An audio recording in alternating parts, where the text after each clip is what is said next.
So how many people advocate that now? Patrick Henry, Thomas Paine, where are they in the mainstream? They're not there. There's a few fringe wackos like me and a bunch of people I see here. But these people that get revered all across the country as being these great heroes of the American Revolution, the people who cheer for them do not believe what those men believed in. They believed in something called unalienable rights. That means you have a right to do something. If the law says you can't do it, you still have the right to do it. If the government says you can't do it, you still have the right to do it. Unalienable means nothing anyone in the world can do takes away your right to do that. Now they can infringe on that right, which they do on a regular basis. They can stomp on you and they can hurt you and they can punish you, but it will never be legitimate. And nobody should ever bow. Sorry, I hear thunder here. It's fake thunder, don't worry. That nobody should ever bow to someone who says, well, no, we had these elections and these processes and this and that and the other thing. Now I have the right to infringe on this and that and the other thing. Nothing gives them the right. That's what unalienable means. But Americans, by and large, do not believe that. Now, some people, every once in a while, will say, well, it was really oppressive back in 1776, and we're just not quite to that point yet. If 2 to 3% taxation justified a revolution in 1776, why doesn't 50% and growing justify a revolution? If a few little excise taxes on pieces of paper and tea justified open lawlessness from these rebels that we're all celebrating, why don't the myriad of incomprehensible, unavoidable, crushing taxes, state, local, and federal, why don't they justify a revolution today? If the occasional abuse of the colonists by the redcoats justified a revolution back then, why isn't it justified today by the fact that the vast majority of American law enforcement see no problem at all with randomly stopping you, detaining you, interrogating you, and searching you for any reason they like or no reason at all? If you read the Fourth Amendment, you realize, wow, they had a revolution over that. So where's the spirit? With all the flag waving and with all the celebrating, where are the people who actually believe in what happened right over there 233 years ago? What exactly are we proud of if we let that go? People talk about American pride. What is it they're proud of? That reminds me, somebody gave me a note here to read you. The guy's name was Samuel Adams. Yeah, the beer guy, but he did some other stuff too. If ye love wealth better than liberty, the tranquility of servitude better than the animating contest of freedom, go home from us in peace. We ask not your counsels or arms. Crouch down and lick the hands which feed you. May your chains set lightly upon you, and may posterity forget that ye were our countrymen.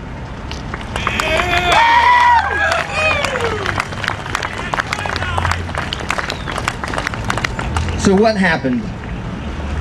Why did this nation lose its ability to say, you're not the boss of me? Even among people who say we're the most ardent supporters of freedom, if you say, are you willing to break the law? They say, no, I would never do that. In other words, you're ardent advocates of freedom as long as the tyrants give their permission. That's not being advocates of freedom. In Lexington, what happened when the troops said, lay down your guns? Did they say, can't we keep them pretty, please? Okay, here you go. No, they said no.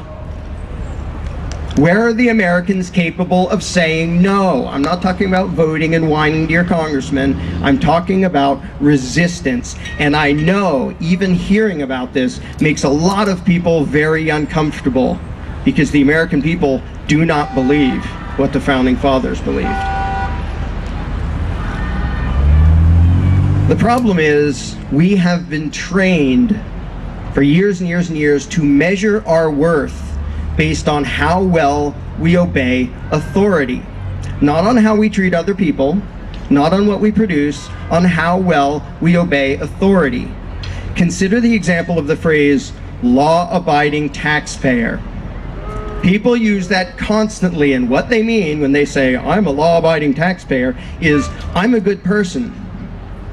Okay, but what does law-abiding taxpayer actually mean? Well, the law-abiding means you do what the politicians tell you. Now, as much as we revere the law, and we talk about those nasty lawbreakers and those great law-abiding citizens, and we talk as if the law is some proclamation from on high, we know who writes them. They're a bunch of liars and crooks. Does anybody not know that the politicians are a bunch of liars and crooks? So why is it that when they say you have to do this, you're not allowed to do that, we call it law and we bow to it like it came down from on high? It's the commands of crooks, but we have been trained to view it as the measure of whether we are good people. Let's consider a few examples. Nazi Germany. Nazi Germany had a whole lot of law-abiding taxpayers who went along with the agenda of the Third Reich and who funded it. Were they the good guys? Nope. The good guys in Nazi Germany were the criminals, the people who said, what you're doing is illegal. I will disobey your laws and I will not pay your taxes. Same thing under Stalin, Mao, Pol Pot, Castro, you can go right down the list. It's a really long list. The good people were not the people who were law-abiding taxpayers. The good people were the people who said, I am not going to help those people wearing the label of government to oppress and injure and murder my fellow man. If they call that law, I am proud to be a criminal.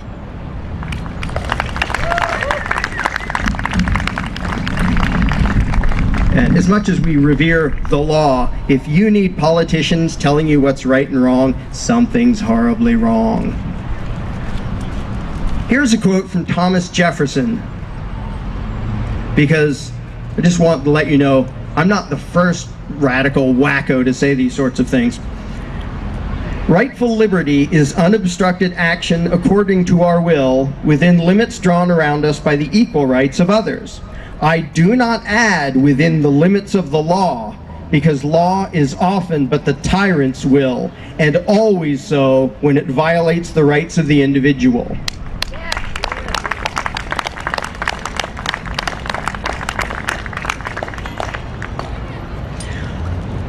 So what about right here? We can look at lots of other times, lots of other places and say, hooray for the people who broke the law. We can look back in this country's history when slavery was legal. Just as evil, but it was legal. Were the good guys the people who went along with it? Nope, the good guys broke the law.